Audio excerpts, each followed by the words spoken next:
Hello student, good morning. देखिए, हमने जो लास्ट क्लास में जो डिस्कस किया था वो लिविंग ऑर्गेनिज्म की इकोनॉमिक इम्पोर्टेंस का था। अब जो देखिए, इससे पहले हमने दो पार्ट बनाए थे जिसके अंदर एक प्लांट की इम्पोर्टेंस थी, सेकंड पार्ट था एनिमल्स की इकोनॉमिक इम्पोर्टेंस। तो यहाँ पर जो बॉटनी से रिलेटेड या फिर कहें कि जो प्लांट के क्या इम्पोर्टेंस है, इकोनॉमिकली प्लांट से क्या प्रॉफिट होते हैं, वो पार्ट कंप्लीट हो चुका। सेकंड पार्ट हम बात करें तो ये है एनिमल्स जो हैं उनसे हमें इकोनॉमिक रूप से क्या प्रॉफिट होंगे, या एनिमल्स जो हैं वो इकोनॉमिक रूप से किस तरीके से हम उनको यूज में करेंगे। तो यहाँ पर सबसे फर्स्ट में देखिए, मैंने डेफिनेशन जो फर्स्ट में दी थी, डेफिनेशन बिल्कुल वही है कि हम ये बात करें कि इकोनॉमिक जो जूलॉजी, ये जो स्टडी की जाएगी इकोनॉमिक इंपोर्टेंस ऑफ एनिमल, तो ये स्टडी की जाती है इकोनॉमिक जूलॉजी में। इकोनॉमिक जूलॉजी, इसमें स्टडी की जाती है इकोनॉमिक जूलॉजी में। तो जूलॉजी का मतलब होगा एनिमल्स। तो यहां पर देखिए कि यदि हम इसकी डेफिनेशन की बात करें तो एनिमल या एनिमल प्रोडक्ट है जो इकोनॉमिकली रूप से ह्यूमन बीइंग के लिए यूज में होते हैं, तो इसकी स्टडी ही हम इकोनॉमिक जूलॉजी कहेंगे। हम ये कहें कि कोई एनिमल है या एनिमल का प्रोडक्ट है जो ह्यूमन बीइंग के लिए इकोनॉमिकली रूप से यूजफुल है, तो उस एनिमल या उस प्रोडक्ट की स्टडी, उस एनिमल जो है उसके रेयरिंग करना, ये सब इकोनॉमिक जूलॉजी के अंडर के अंदर आते हैं।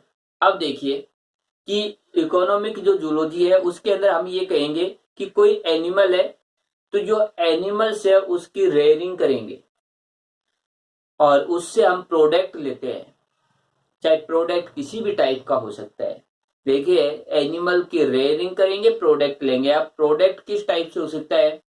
प्रोडक्ट उसका कोई एक्सक्रीटरी मटेरियल हो सकता है, प्रोडक्ट उसके जैसे बॉडी पार्ट की बात करें जैसे मीट के रूप में, प्रोडक्ट कोई एग के रूप में, मिल्क के रूप में, किसी भी टाइप का उसका प्रोडक्ट हो सकता है, या फिर कहें वह एनिमल भी हो सकता है।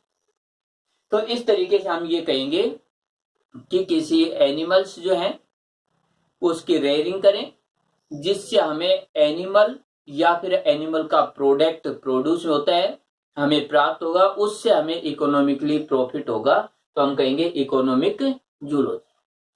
अब हमारे सिलेबस के अकॉर्डिंग हम बात करते हैं। हमारे सिलेबस में जैसे एपीकल्चर है, सेरीकल्चर है, स्पीशीज कल्चर है, लाभ कल्चर है, इसके बाद जो हमें कहीं प्यूरेल कल्चर है, तो इस तरीके डेयरी फार्म है।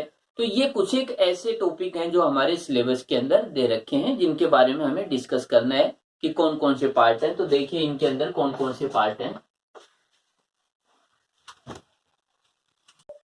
देखिए, हमारे सिलेबस में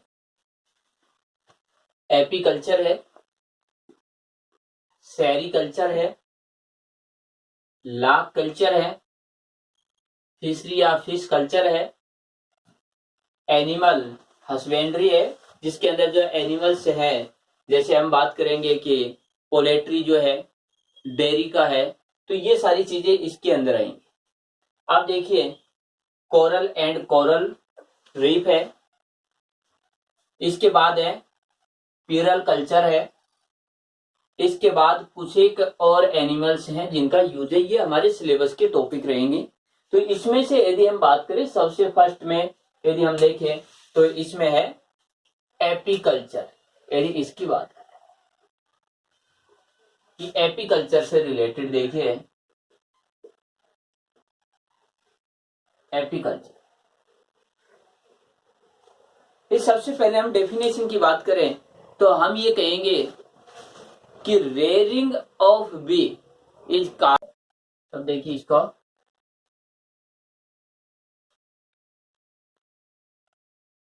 rearing of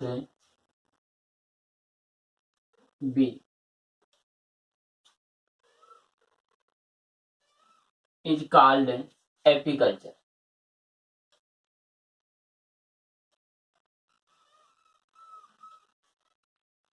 तो हम ये कहें कि जो हैनी बी रहते हैं, हैनी बी जो है इनको यदि हम रेयरिंग करते हैं, इन सीधा ये हुआ कि जो हैनी बी है उनको हम पालते हैं। तो जैसे ही हम उनको पालते हैं, अदर जो एनिमल्स होते हैं उनकी रेयरिंग करते हैं, उसी प्रकार से इनकी भी की जाती है। तो इसी को हम क्या कहते हैं? एपीकल्चर। एपीकल्चर जो है इसके अकॉर्डिंग यदि हम देखें तो जो बी जो रहते हैं उनकी वेराइटी की बात करें तो देखिए इसके अंदर एक बात करें, Apis indica. Apis indica, Apis indica है, ये नॉर्मली जो बी हम देखते हैं वो एपिस इंडिका होती है। इसकी साइज जो है स्मॉल होती है। इसके अंदर जो हैनी जो प्रोड्यूस होता है वो भी ये कहें कि कम हो पाता है। तो इस प्रकार से इस प्रकार की जो बी होती है उसकी रेयरिंग नहीं करते।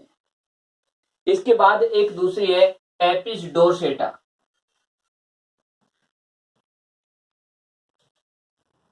एपिस डोरसेटा, इसकी साइज बड़ी होती है लेकिन इसका नेचर जो रहता है एंग्री होता है, गुस्सेल नेचर होता है, जिससे इसको भी हम पालतू नहीं करते हैं। देखिए नॉर्मली ये दोनों प्रकार की जो बी है इनको नॉर्मल हम देखते हैं।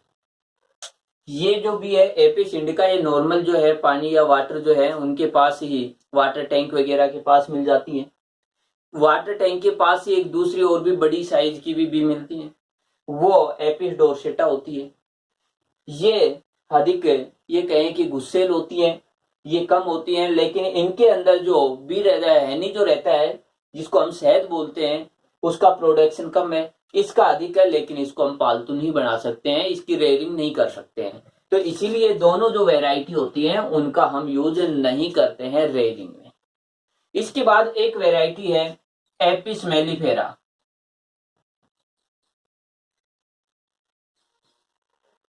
एपिस मेलिफेरा, ये जो वैरायटी है इसकी साइज भी इसके कंपैरिजन में अधिक बड़ी है। इसके बाद इसके जो हैनी प्रोडक्ट है, प्रोडक्शन है, वो भी इसका अधिक है और इसका नेचर भी गुस्सेल नहीं होता है, एंग्री नहीं रहता है, या फिर कहें कि ये नेचर में भी साइलेंट रहती है, ये किसी प्रकार से कहें कि अटैक की प्रोसेस नहीं करती। तो इस प्रकार से ये जो है इसको यूज में लिया जाता है, लेकिन ये यूरोपियन है, इंडियन नहीं है। तो ये यूरोपियन बी है जिसको हम ये कहें रेयरिंग के लिए यूज में लेते हैं, जिसका जो ये कहें कि हैनी बी जो है वो भी प्रोडक्शन अधिक है और इसके अंदर किसी प्रकार की कोई प्रॉब्लम नहीं रहती है जब इसकी रेयरिंग करते हैं। तो एक तो ये रहता है। इसके बाद देखिए जो भी एपिस रहते हैं इसके अंदर 3 वेराइटी और भी रहती हैं अलग टाइप से। जैसे इसका क्लासिफिकेशन करें तो इसकी जो वेराइटी है उसके अंदर हम बात करें कि जैसे वर्कर होते हैं, क्वीन होती है और ड्रोन होते हैं। तो यहाँ पर यदि ये देखें कि मेल फीमेल जो है और इसी के साथ जो वर्कर रहते हैं वो भी फीमेल होते हैं, लेकिन वो रिप्रोडक्शन नहीं करते हैं। तो इस तरीके से हम ये कहें कि इनके अंदर वर्कर का सबसे मेन जो फंक्शन रहता है, जो हैनी बी है उसको कलेक्ट करना है, स्टोर करना है। इसके बाद जो इनकी जो प्रोटेक्शन की प्रोसेस होती है वो सब वर्कर करते हैं। ड्रोन और क्वीन जो रहते हैं वो केवल रिप्रोडक्शन करते हैं। तो एक तो ये हुआ इसका। इसके बाद देखिए इसके यूज की बात करें तो जो एपिस जो रहते हैं उनके मेनली 2 टाइप से यूज होते हैं। एक यूज तो ये रहता है कि हैनी बी,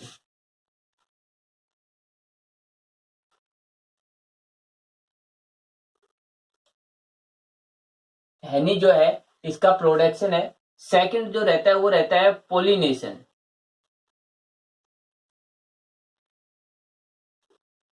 पोलिनेशन मेनली ये 2 फंक्शन करते हैं। इसके साथ एक अदर जो पार्ट आता है उसके अंदर आ जाता है वैक्स। ये तो ये इसके यूज रहते हैं कि जो हैनी है, जो एपिस है, उसके द्वारा हैनी हमें प्राप्त होता है, हमें वैक्स प्राप्त होता है। इसके बाद जो है पोलिनेशन जो रहता है ये रहता है। तो पोलिनेशन के अंदर देखिए क्या रहते हैं कि जो मेल जो गैमेट्स बनाने वाली जो स्ट्रक्चर रहती हैं, पोलन ग्रेन्स जो रहते हैं, उनको फीमेल जो गैमेट्स के पास पहुंचाने का फंक्शन करते हैं, या कहें स्टिग्मा पर उनको पहुंचाने का फंक्शन करते हैं, ये रहता है पोलिनेशन। तो पोलिनेशन की प्रोसेस के अंदर जैसे ही मेल और फीमेल जो गैमेट्स होते हैं उनका फ्यूजन होता है, हमें जो है प्लांट या कहें कि जो क्रॉप जो रहती है उनसे हमें प्रोडक्शन मिलता है। इसके बाद जो हैनी जो रहता है, इसके यदि हम बात करें तो ये लॉन्ग टाइम तक स्टोर कर सकते हैं।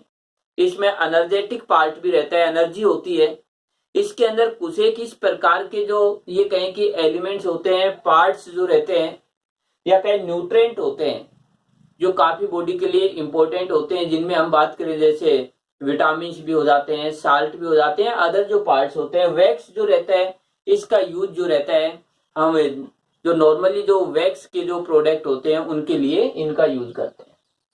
तो ये तो पार्ट हुए इसके कि इनके यूज क्या क्या है। अब देखिए अब सेकंड जो पार्ट है इसकी बात करें, सेरिकल्चर।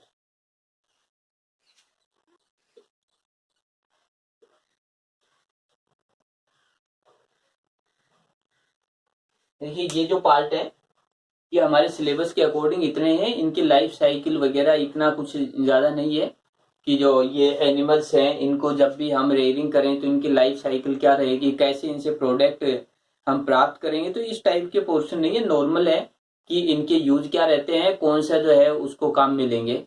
अब यहाँ पर देखें सेरिकल्चर। सेरिकल्चर बिल्कुल उसी प्रकार से है कि सेरिकल्चर की यदि हम बात करें तो जो इंसेक्ट जो रहता है जिससे सिल्क जो प्रोड्यूस होता है, तो हम यही कहेंगे कि जो इंसेक्ट है इसके लिए बॉम्बिक्स मोराई है। तो बॉम्बिक्स मोराई है, उसकी रेयरिंग करना ही क्या कहलाएगा, सेरिकल्चर कहलाएगा।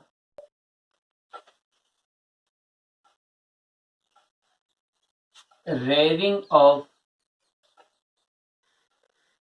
सिल्क वॉर्म, और इसका नाम है बॉम्बिक्स मोराई। जो नॉर्मली हम यूज में लेते हैं उसकी बात करें कि बॉम्बिक्स मोराई। तो rearing of silk worm is called sericulture.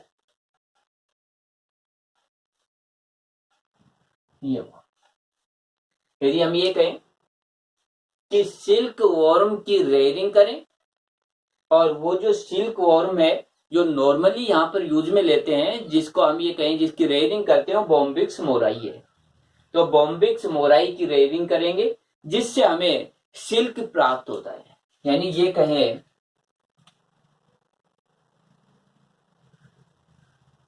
Silk produce,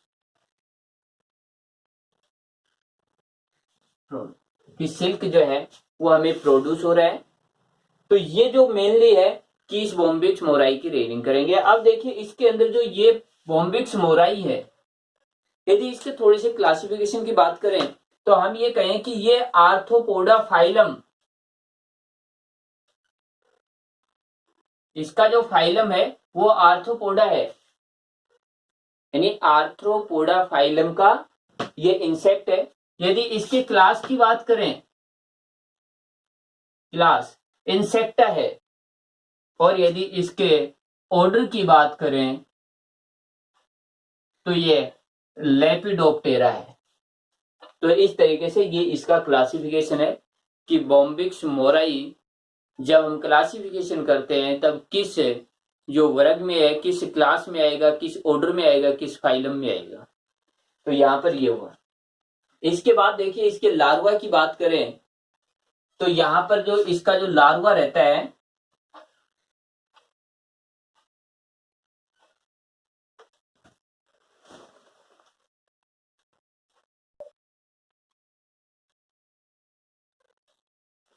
देखिए इसका लार्वा जो है वो कैटरपिलर है।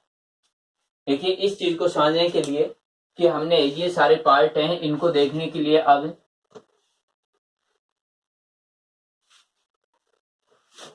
सबसे फर्स्ट हम बात करें जो एग होता है, एग है। ये जो एग है, इस एग से जैसे फर्टिलाइजेशन होगा तो इससे जो जाइगोट बनेगा, यानी इस एग जो है, इस एग से ये फीमेल गैमेट्स है, इधर से एक मेल गैमेट्स आएगा और ये एग फिर कन्वर्ट हो जाता है जाइगोट में।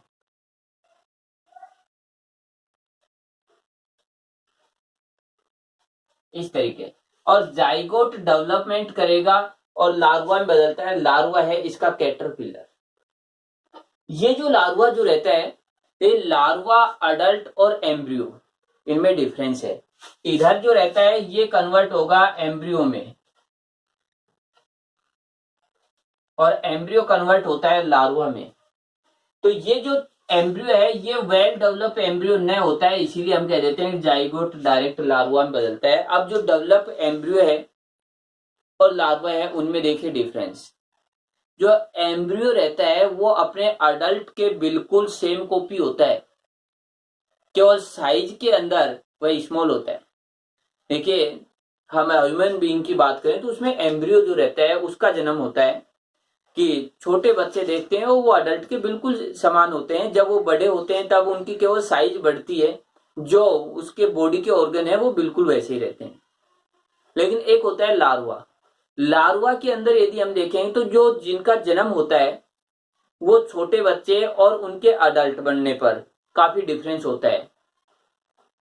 तो जैसे हम फ्रॉग की बात करें, उसका टेडपोल लार्वा है, तो जो फ्रॉग रहता है कॉमनली देखा हुआ है कि उसमें टेल नहीं होती है, और वह ये कहें कि जैसे अर्थ पर भी रहता है, वाटर में भी रहता है, लेकिन उसका लार्वा टेडपोल लार्वा है, वो ओनली वाटर में रहता है, उसमें टेल पाई जाती है, प्रेजेंट होती है, तो वो लार्वा होता है। तो यदि उसके लार्वा और अडल्ट को देखें तो बिल्कुल अलग दिखाई देते हैं। तो वो लार्वा स्टेज इसके अंदर आती है, और लार्वा है वो कैटरपिलर कहलाता है।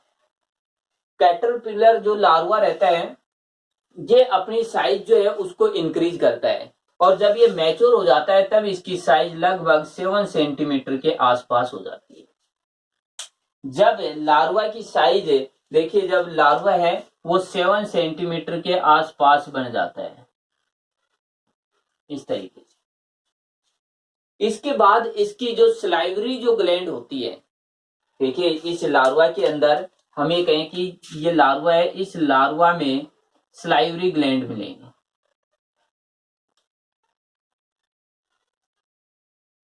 स्लाइवरी ग्लैंड, ये ग्लैंड ही सिल्क ग्लैंड कहलाती है।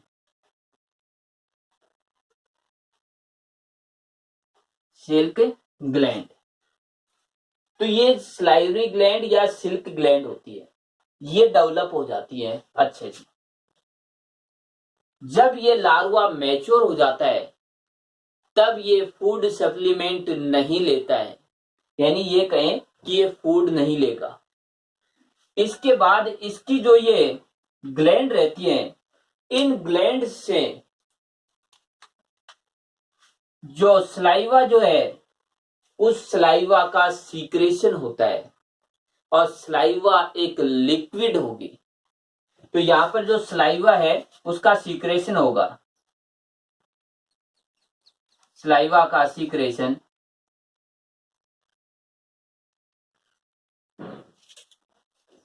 अब ये जो स्टेज होगी जिसमें स्लाइवा का सीक्रेशन होगा, स्लाइवा जो है वो जैसे ही एयर के कांटेक्ट में आएगी, तो एयर के कांटेक्ट में आते ही ये लिक्विड थी, और एयर के कांटेक्ट में आते हैं यही स्लाइवा जो है वो स्लाइवा सॉलिड हो जाती है, एक फाइबर में बदल जाती है। यानी ये जो स्लाइवा है ये फाइबर में कन्वर्ट हो जाती है। इसी को हम, इस फाइबर को हम कहते हैं सिल्क, सिल्क फाइबर। ये सिल्क फाइबर बनता है, और ये इस लार्वा के चारों ओर ये सिल्क फाइबर इस तरीके से घूम जाता है, इस तरीके। और जब ये इसके चारों ओर घूम जाता है तो ये लार्वा पैक हो जाता है, और पैक होने पर इसे अब हम कहते हैं प्यूपा। प्यूपा स्टेज बोलते हैं। लार्वा से किस में कन्वर्ट हो गया? प्यूपा। और ये जो बाहर का जो सिल्क है, इस सिल्क को हम बोलते हैं, ये जो कवरिंग रहती है इस कवरिंग को बोलते हैं कोकून। ये तो कोकून के अंदर लार्वा है और लार्वा की स्टेज अब प्यूपा कहला रही है। तो इस तरीके से अब इस प्यूपा जो है इसको गर्म पानी में डाल देते हैं, हॉट जो वाटर रहता है उसमें डालेंगे, जिससे कि ये सिल्क हमें प्राप्त हो जाता है, जिसको हम ये कहें कि एक जगह फाइबर है उसको इकट्ठा कर लेते हैं। तो इस तरीके से हमें सिल्क जो होती है वो प्रोड्यूस होती है। एक बार देखिए इसको कि हमने ये कहा कि जो सेरिकल्चर जो इंसेक्ट है, उस इंसेक्ट के जो एग होते हैं वो स्पर्म से फ्यूज होंगे, जाइगोट बनाएंगे, जाइगोट लार्वा में कन्वर्ट हो जाएगा। लार्वा जब मैच्योर हो जाता है तब उसकी साइज लगभग 7 सेंटीमीटर के आसपास हो जाती है। उसकी स्लाइवरी ग्लैंड जो होती है उन्हीं को हम सिल्क ग्लैंड कहते हैं। स्लाइवरी ग्लैंड जो रहती है वो वेल डेवलप हो जाती है। इसके बाद जैसे ये मैच्योर हुआ तो ये फूड जो रहता है वो एक्सेप्ट नहीं करता है, फूड नहीं लेता है, बल्कि ये स्लाइवरी ग्लैंड है इनसे लार्ज स्रावित होती है। स्लाइवा जो है उसका सीक्रेशन होता है, तो स्लाइवा का सीक्रेशन होगा। वह स्लाइवा जैसे ही इन्वायरमेंट के कांटेक्ट में आएगी या कहें एयर के कांटेक्ट में आती है, वो हार्ड फाइबर जैसी हो जाती है और उसको ये अपनी बॉडी के चारों ओर जो ये कहें फोल्ड कर लेता है। तो इस तरीके से चारों ओर फोल्ड करने पर ये एक स्ट्रक्चर इस तरीके से बन जाती है, ऐसे इस तरीके चारों ओर से पैक। और इसके बीच में हम ये कहें कि यहाँ पर वो लार्वा है। अब इसी लार्वा को हम प्यूपा बोल देते हैं और ये बाहर का जो कोट रहता है इसको बोलते हैं कोकून। कोकून ये कहें कि जो सिल्क का फाइबर है उसी को हमने कोकून कहा। तो ये सिल्क फाइबर है जो बाहर कोकून के रूप में, ये लगभग 1000 से 1500 मीटर के आसपास एक लार्वा से प्रोड्यूस होता है। इसकी लेंथ की बात करें तो ये कहें कि 1000 से 1500 लेंथ होती है इसकी। तो इस तरीके से ये अब इसको हम कलेक्ट करते हैं। कलेक्ट कैसे करते हैं कि इस प्यूपा को हम जैसे ही वाटर है उसको हीट करते हैं, उसके बाद उस बॉयल वाटर के अंदर डाल देते हैं।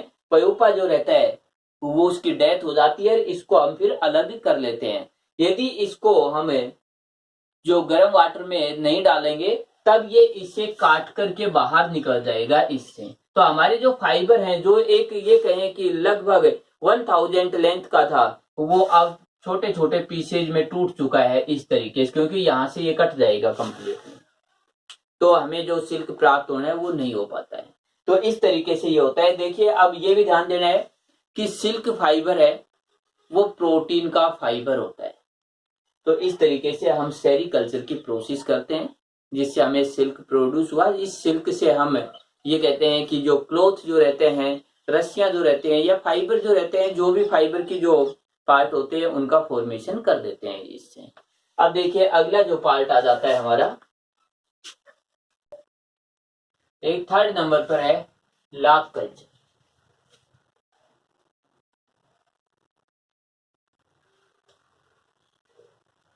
ये भी एक इंसेक्ट ही है जिससे हमें लार्वा प्रोड्यूस होती है। यदि इसकी हम बात करें लार्वा की, तो ये उसी प्रकार से आर्थ्रोपोडा फाइलम का इंसेक्ट हुआ। इंसेक्टा इसकी क्लास है जिससे हमें लार्वा प्रोड्यूस होती है। यदि हम बात करें इसके कि इंसेक्ट का नाम लेसिफेरा लेक्का है।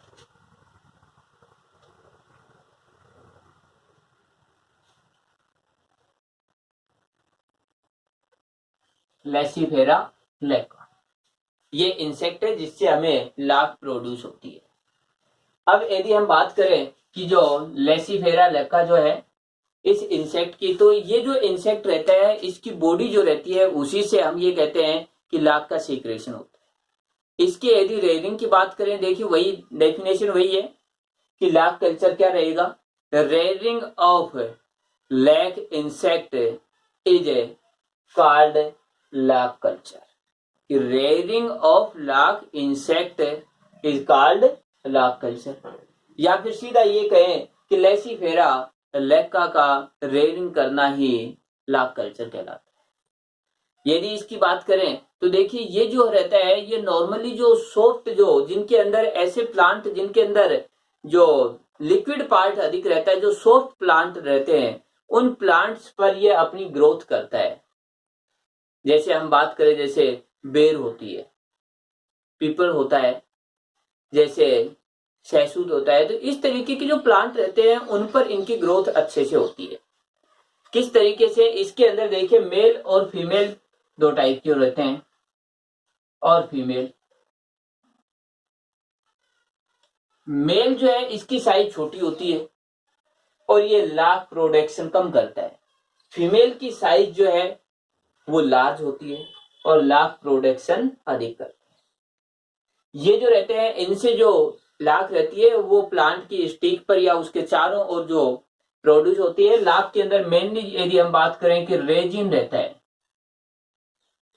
तो रेजिन युक्त एक कंपोनेंट रहता है जिसको हम लार्क कहते हैं, तो इसको हम कलेक्ट करते हैं। कलेक्ट करने के लिए भी देखिए दो मेथड है, एक ओल्ड मेथड है और एक हम कहें कि जो एडवांस मेथड है। तो जो ओल्ड मेथड है यदि उसकी बात करें तो उसमें देखिए जैसे ये प्लांट जो है, तो ये जो प्लांट रहता है इस प्लांट पर जैसे इंसेक्ट रहेगा, ये इंसेक्ट है, ये इंसेक्ट जो है ये लार्क है उसका सीक्रेशन करेगा, तो लार्क का सीक्रेशन करेगा।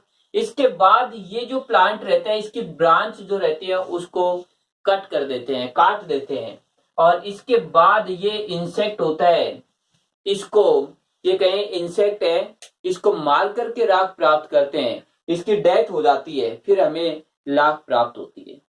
इस प्रकार के मेथड की यदि हम बात करें तो ये ओल्ड मेथड है, अनसाइंटिफिक हुआ क्योंकि इससे इंसेक्ट है उसकी भी डेथ हो जाएगी, और इस तरीके से जो नेक्स्ट जो क्रॉप लेंगे इंसेक्ट की उसके लिए हमारे पास इंसेक्ट नहीं बच पाते हैं। तो नेक्स्ट जो हम ये कहें कि अगली जो क्रॉप लेते हैं उसके अंदर काफी लॉस हो जाता है। सेकंड जो मेथड होता है उसके अंदर हम इस तरीके से न करके इनको एक एक को हटाते हैं। ये इंसेक्ट होता है उसकी डेथ नहीं करते हैं, उसको मारते नहीं है, किल नहीं करेंगे उसको, बल्कि उसकी जो लार्क रहती है उनको एक एक इंसेक्ट से हटाते हैं, जिससे नेक्स्ट जो क्रॉप होती है उसका प्रोडक्शन भी अच्छे से हो जाता है, जो मॉडर्न मेथड होता है। तो मॉडर्न मेथड साइंटिफिक है जो अच्छे प्रोडक्ट देने का होता है। तो इस तरीके से हम बात करें कि हमारे ये जो पार्ट है जिसके अंदर लार्क कल्चर है वो पूरा